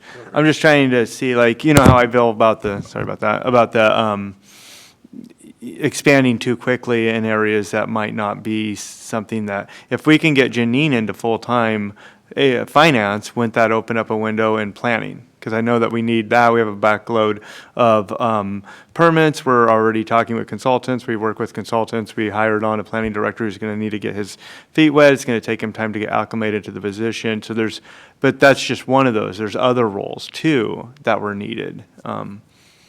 Are you guys is there going to be a need to fill those other roles in a month where you're coming back for another update for another half-time or full-time, I guess? I don't see us coming back. We have nothing on the radar right now to bring back right away. In the budget in 25-26, I would anticipate we'll have conversations, but it's all going to come down to how the budget comes together and what our revenues look like and what our labor costs look like and a whole variety of factors that determine what we can even afford. And then we'll have to prioritize within that, narrow space what to ask for. And last thing, with the half-time HR, we're not going to be focusing on consultant, like outsourcing a lot of work towards consultants at that point.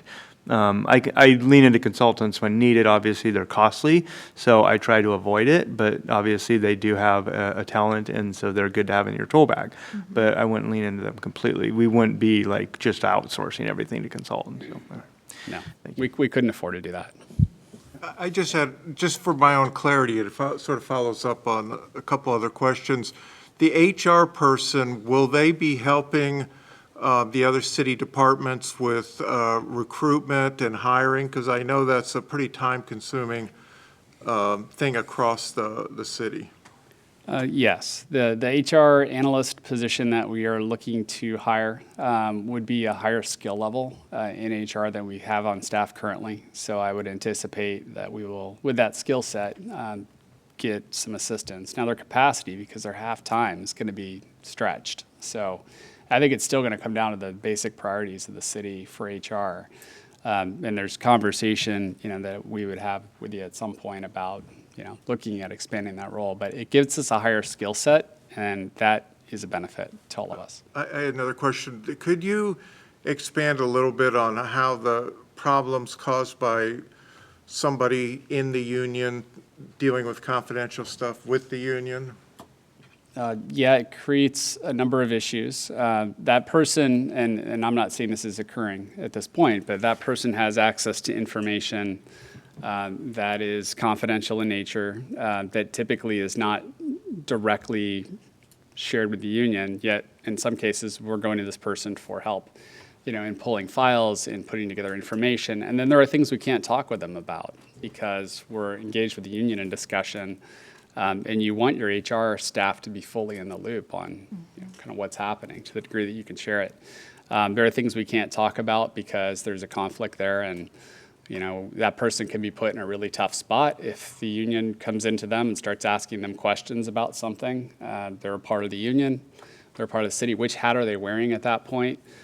So it's not a wise practice to have that position in the union. And I don't know. I know Nikki's out there. Nikki, do you have more that you would share on that one?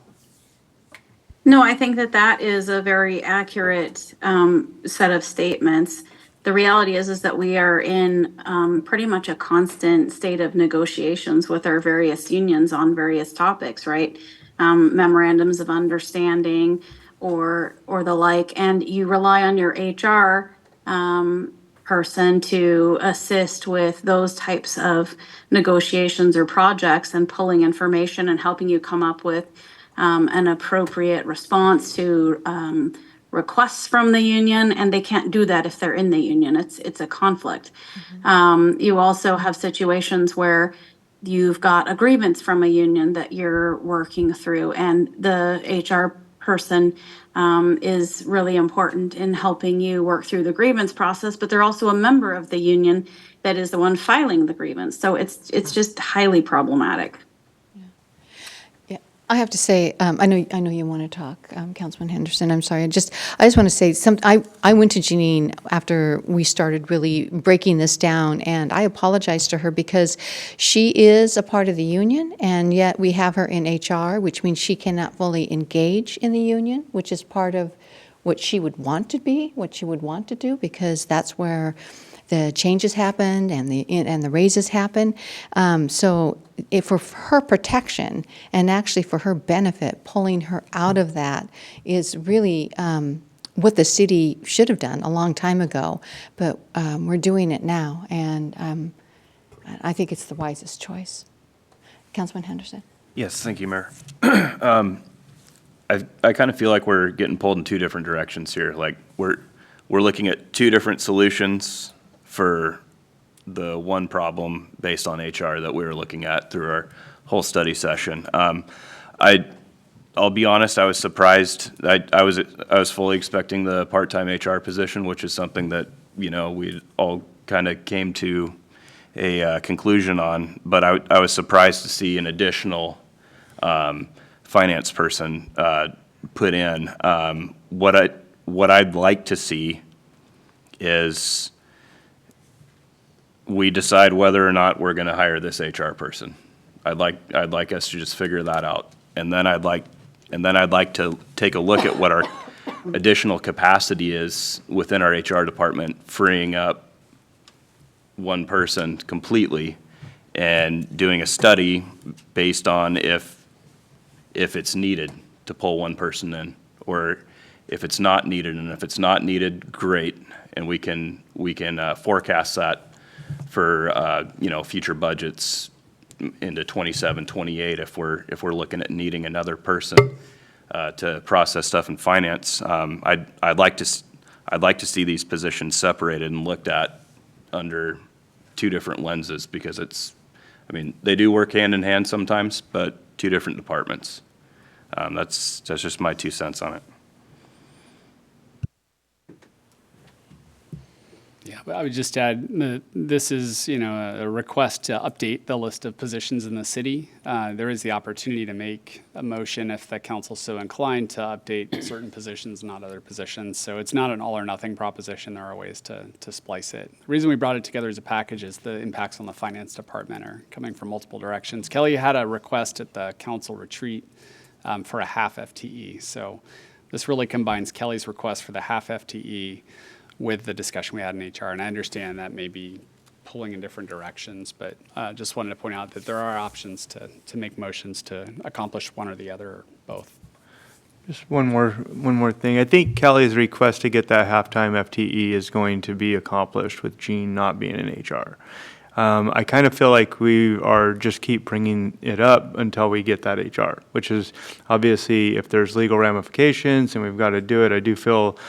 I feel like if there's, and I hope it doesn't come out in the wrong way, but if there's things that the council brings up in committees, or at least in the past, that we'd like to see done, it gets dropped to the wayside. We don't get the minutes added in. We got to keep scraping at it. It doesn't really go anywhere. But if it's something that like this, it just keeps coming and coming and coming until finally yes, we'll get that HR person. But I would say there's a motion on the table to vote on this already. It's been seconded. So right now it would be for all positions, for the full-time FTE in finance and the part-time HR. So that's the motion on the table right now. But I do feel slightly uncomfortable having this conversation so soon after so many long conversations about this HR position and what the roles are and whatnot. This is how I feel. But thank you, and thanks for pursuing it. Councilman White. Yeah, the way I read it, it kind of confuses me. You're pretty much telling me that you need a full-time HR person, and then you're not putting that in there, and I'm wondering, when are you going to need a full-time HR person? What do they have to be? What it's going to cost? This is just kind of, fly fishing here. We're just getting bits and pieces. I'd rather see, what is it gonna take to get a full-time person? What's it cost? What are they gonna be? Instead of just saying, well, we'll get a half person and we'll get a quarter person later on. And I just don't think that's the way to go about it. If you're gonna need a HR person, let's figure out a way to do the HR person and not do piecemeal stuff, because piecemeal stuff is difficult to do. I think our impression from the conversation with the council was that they did not wish to hire a full-time HR person. They were concerned about the cost and, sustainability.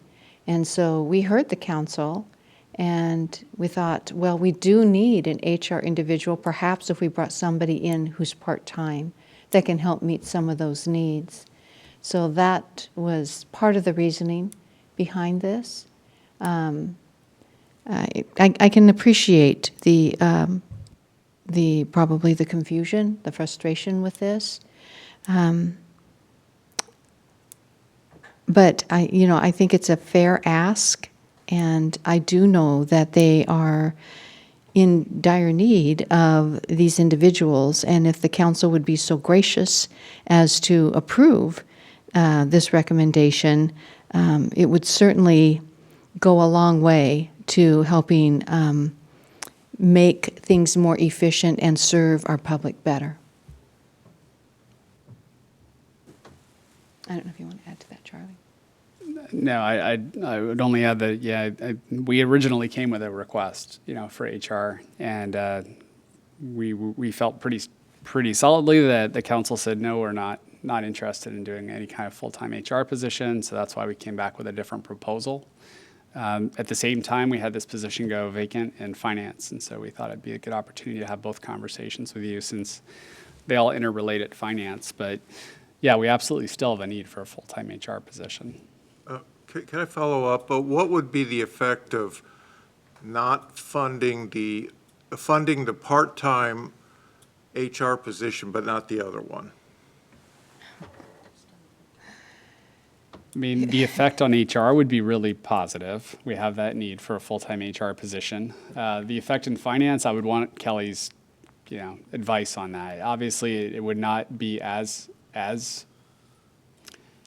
much beneficial to finance in terms of staffing and their ability to be flexible with their staffing and for coverage, but it would deal with the HR issue a lot more directly. Madam Mayor, if I may. So wouldn't finance still get Janine as a full-time? So she would be actually an increase to their staff.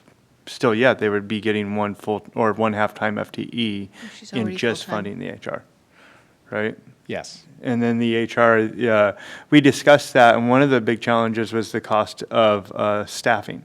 And so it was like, okay, let's come back with half HR, and let's add on a half of finance, which still brings us to the same challenge of a full-time FTE, which is what we talked about quite a bit about. Like, it was a full-time FTE. So we just kind of split the position, and we repackaged it and brought the same thing back in a way. Well, they're different positions, though. They're different. We did bring lower-level positions back, and so there's less cost to those positions. Yeah. And just to clarify, so I think what he's getting at is that if we're taking 50% of HR off of her plate, she's then open to help finance with more stuff. So there's that extra 0.5 FTE, I think, is what I'm getting from that. And then just to be clear is that the position that was vacated by Erica is still a 0.5 FTE. That's not going anywhere. It's just that it may or may not become a 1.0 full-time position. Is that correct? I mean, right now, I think where this conversation maybe is leaning, yeah. Our request was to make that, a full-time position. Make that full-time, right. But I just wanted to be clear that if the HR is completely separate, but if you take that 50% off of where it currently is, it opens up 50% to be handled in finance there, then you still have the part-time 0.5 FTE. So in theory, you still have that availability. They're could be that availability. It is availability, but it's a little bit of a different spot. And in finance, one of the issues that's a challenge is having coverage at the front counter. So that was part of Kelly's goal and her request is she's got a halftime position. She was originally thinking, I'll have 2 halftime people and I'll make it work and I'll find a way to put them together. But if she had 1 full-time person who could be that front counter person all the time, it would definitely improve our ability to provide service there. For Janine's role, it's a different role, and she's back in an office, and certainly people can ring the bell and people can pop out and do that. And she will have more capacity to do that, but it doesn't totally nail the target in terms of what I think Kelly was thinking about.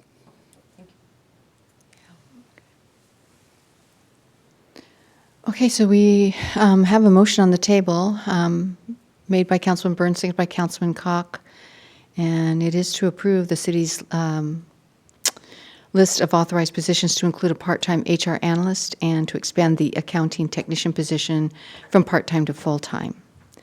So, all in favor signify by saying aye. Aye. And opposed? Aye. Aye. Okay, so I'll go down the list. Councilman Lavaca, yes or no? No. Okay. Councilman Burns? Yes. Okay. Councilman Koch? Yes. Councilman Henderson? No. Councilman Diamond? No. Councilman Kesty? No. Okay, and Councilman Loy? No. Okay. All right. All right. It does not pass. Madam Mayor, I think we're free to make another motion now for your part-time HR, if you guys are so inclined to do that. It's been a big topic. That would still give finance that half time, and that's when Janine, and it would still suffice some of the HR needs. So I think that's what we discussed. So I would make a motion to approve the salary arrangement with taking that full-time FTE back out and keeping that just as a half-time FTE. Okay. Is there a second? Madam Mayor, I'll second his motion for a 0.5 FTE to assistant HR. Okay. Is there any discussion? Okay, the current motion on the table is to approve the city's list of authorized position, which is the part-time HR analyst. All those in favor signify by saying aye. Aye. And opposed, same sign. All right.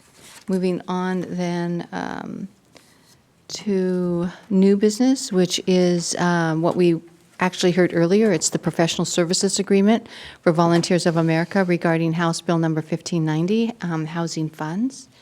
Is there any more discussion on this? This is, of course, your first read on this, so motion is not necessary. Yes, go ahead. Thank you. So can you explain to me, with this 1590, can we use it to help an organization for housing vouchers? Can we use that money for that? For 1590, you could use money for housing vouchers, but you can only use a certain percentage of it. So How much would- up to 40%. So I could use 40% for housing vouchers to keep children, elderly, veterans in their current situation, to keep them in their housing. And then 40% has to be used for new build? Yeah, the 60% is Or for 60, okay. 60%'s capital, which is actually what they're asking for here, is the capital. The specific language from House Bill 1590 was up to 40% of these funds could be used for the operation, delivery, or evaluation of mental and behavioral health treatment programs and services or housing-related services. So housing-related services is included, so that should cover vouchers. Okay.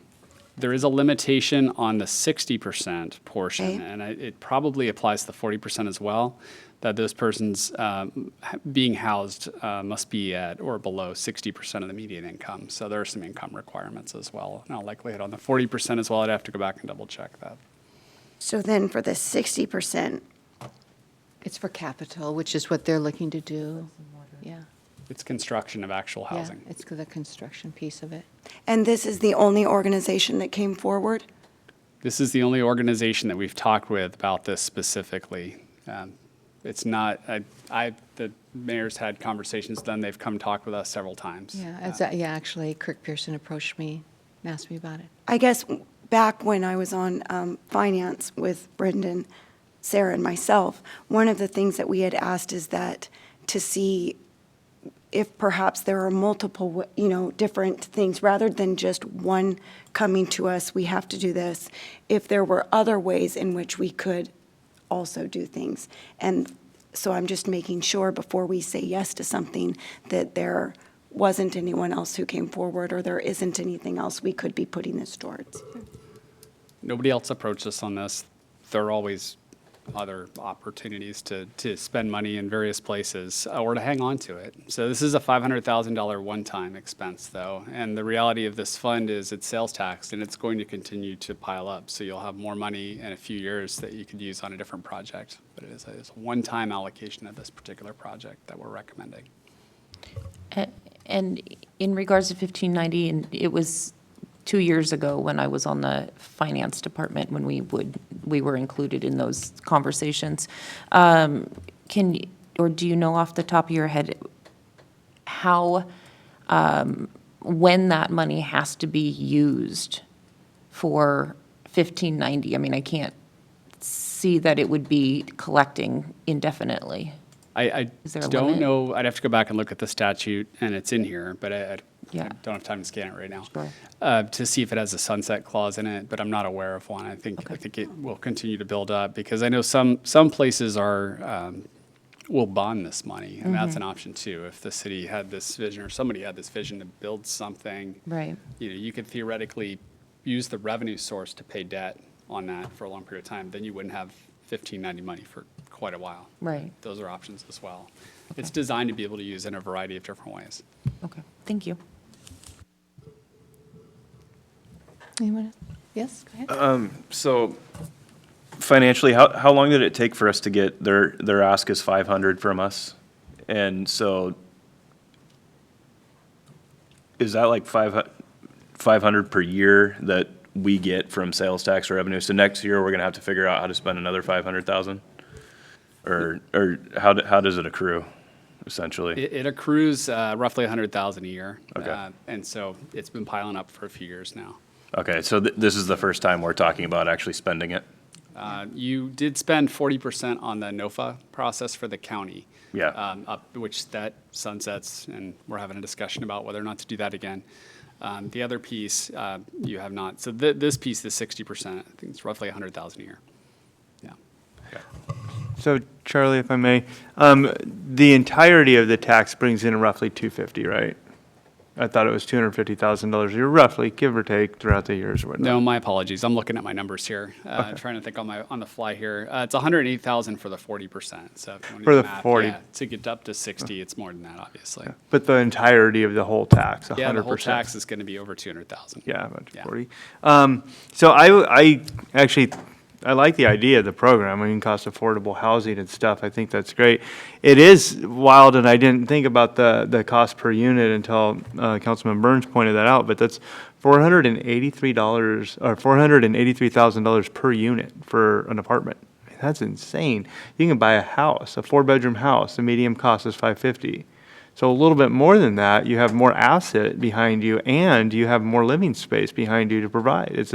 It doesn't make a lot of sense that they cost so much for that, when bang for the buck would say, go buy a few houses, go buy some big houses, or a used apartment building, right? I mean, that would make more sense too, and then be able to utilize that cash within that stream.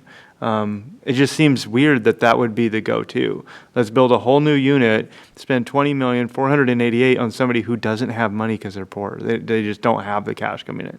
And I think that with that, you could probably, the mall was $17 million. I'm not saying turn the mall into low, and by no means, but I'm just saying, like, there's used apartment buildings around Washington State that are much cheaper than 20 million. It just makes no sense. But I love the program and I love what they're doing. I think it's really cool. I think they're approaching us because they're from Skagit.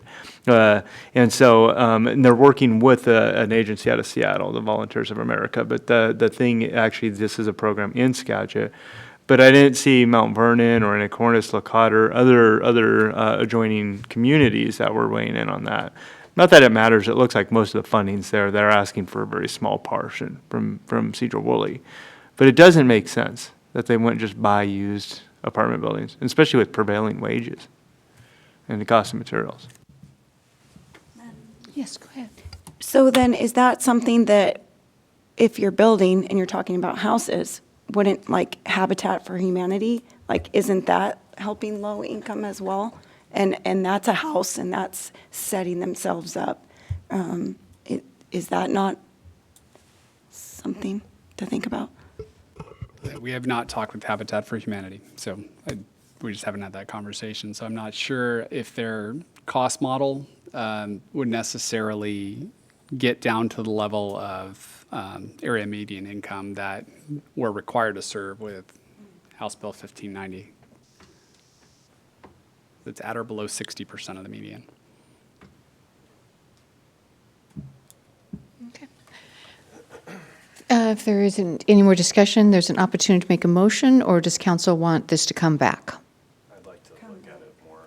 Okay. All right. Yes. Sorry. Just for clarification, any chance we could get an accounting of what we've gotten into the 1590 funds on paper just over the past couple of years, so we have an idea where it's going? Yes. Thank you.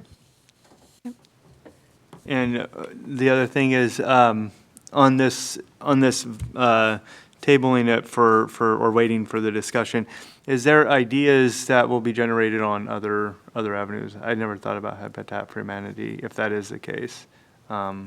Just curious on the council's thoughts on that. If there's other options, then I'd like to see a million options if there are. I mean, I'm not saying the Volunteers of America is a bad program to work with. I mean, we have this money. We're being told that we have to spend it through House Bill 1590. We're being told that we're having to spend our revenue from sales tax on these specific things, and they're very specific. So I'd like for there to be at least more than one option that we could sift through and see, maybe we give half to these guys, maybe we give half to these guys, maybe Family Promise wants to build a house, and, we help offset their costs too. So maybe some of the money stays in Sedro-Woolley, the rest goes to Burlington, but I always love seeing more than one option. Yeah. I like being able to pick things. Councilman Kesty? I'd very much like to see it if we can. I understand that they're only housing 12, and then there's so many allocated for this or that. But if we can make a difference here and know that it's staying here and set someone up for homes or whatever it's going to be, I would really like it to stay here. All right. So we will be bringing this back to you at a later date. Okay. Now we're going to move into executive session. It's a discussion with legal counsel about a current or potential litigation. This is under RCW 4230-110-1I. And how long do you think we will need, Nikki? About 15 minutes, 20 minutes? No, Mayor, I think 5 will do. Okay, 5 minutes. It is 7:57, 58, just turned 58, and we'll be back at about 8:03. Okay.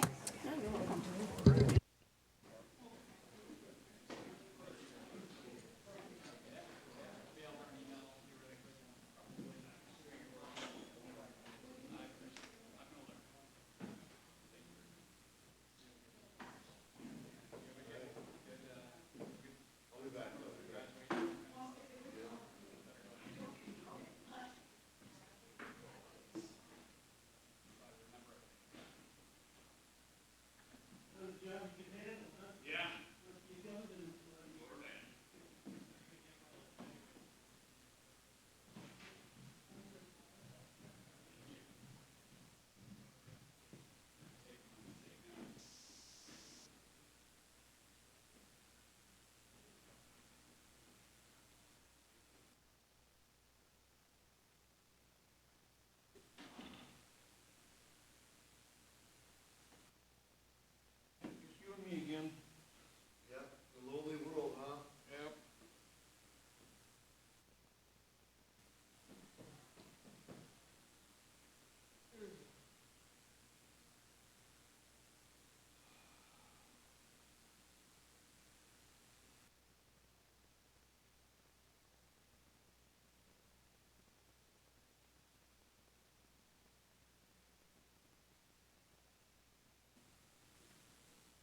I saw, but, good time to mow the lawn.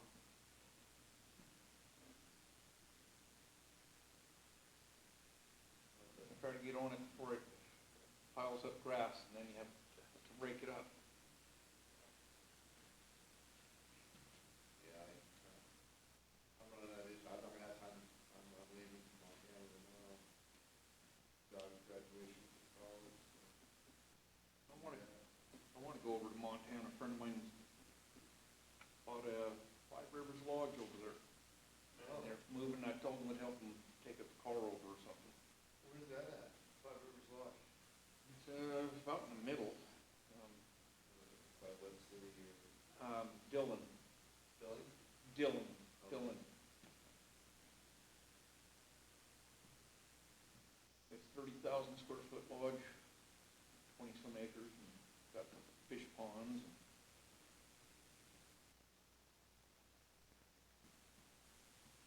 Everybody's moving out of this town. Yeah. The traffic, the people, they're moving here. The town's ruined as far as I'm concerned. I don't agree with you.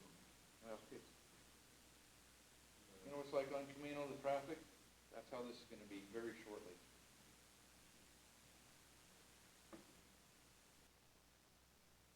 Go to a restaurant, don't know anybody. Every time you go in the morning, you have your table, pretty soon there's gonna be other people sitting there and you're gonna be out.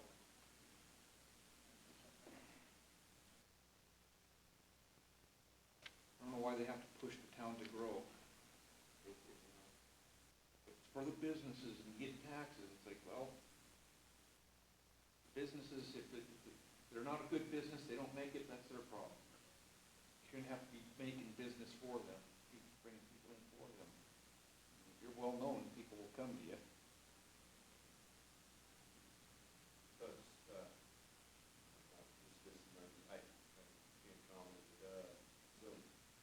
You have your own opinion, that's fine. Dylan's in the middle, like, business south of you.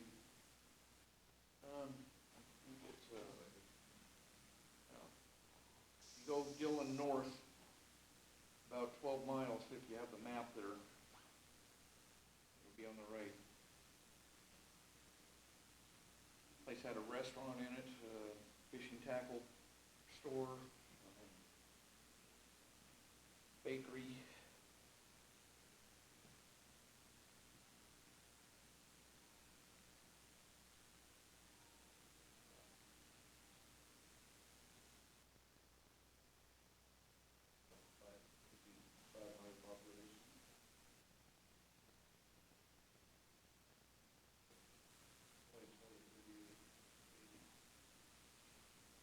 Dillon looks like a nice small town.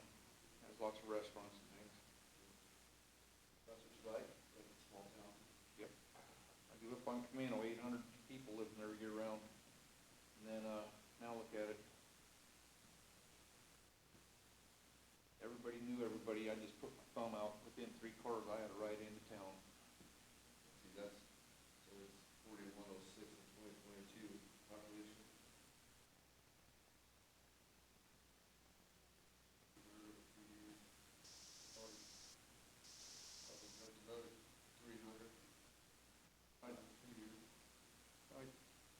Talked to Nathan about, asked him if there's anything they can do to stop the people from doing Brody's and stuff over there on the railroad property now.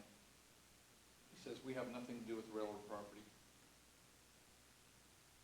So how do you stop that? Since the tracks are out, people go in there and do Brody's and throw rocks everywhere, really mess it up. It's still, still activity that could be considered reckless driving. Yeah, if you get caught, it's the same person doing it. Almost everybody there. I think I'm last down the line. Well. Charles can see past all of us. Yeah, I really want to chop this. Yeah, right. For that one. It's possible.